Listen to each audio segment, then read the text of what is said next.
Rajkot food વિભાગે મોટી કાર્યવાહી કરી તૂટી ફ્રૂટી અને જેલીનું ઉત્પાદન કરતી પેઢીઓ પર દરોડા પાડ્યા. દરોડા દરમિયાન 20,000 કિલો કાચા પપૈયાનો જથ્થો જપ્ત કરાયો.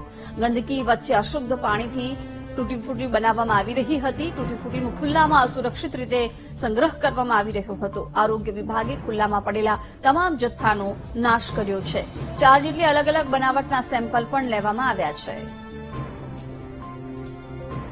વિગતો સાથે સંવાદદાતા ભાવેશ જોડાઈ રહ્યા છે. ભાવેશ, આરોગ્ય વિભાગ દ્વારા કાર્યવાહી કરવામાં આવી છે. તૂટી ફ્રૂટીના વેપારીઓને ત્યાં દરોડા પાડવામાં આવ્યા હતા. શું અપડેટ? જે ખાસ કરીને જિજ્ઞાસા જે પ્રમાણે વાત કરવામાં આવે તો રાજકોટ મહાનગરપાલિકાની ફૂડ વિભાગની ટીમ દ્વારા આજે મોટી કાર્યવાહી કરવામાં આવી છે. તૂટી ફૂટી અને જેલીનું ઉત્પાદન કરતી પેઢીઓ ઉપર દરોડા પાડવામાં આવ્યા હતા.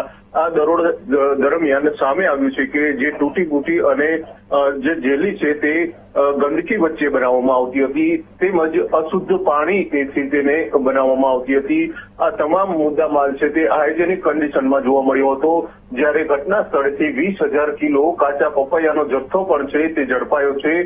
ત્યારે આ તમામ જથ્થાનો ફૂડ વિભાગની ટીમ દ્વારા નાશ કરવામાં આવ્યો છે.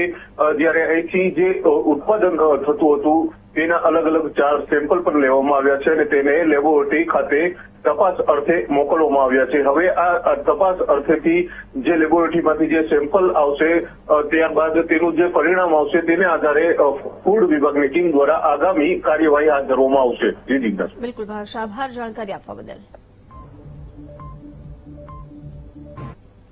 જામનગરમાં પણ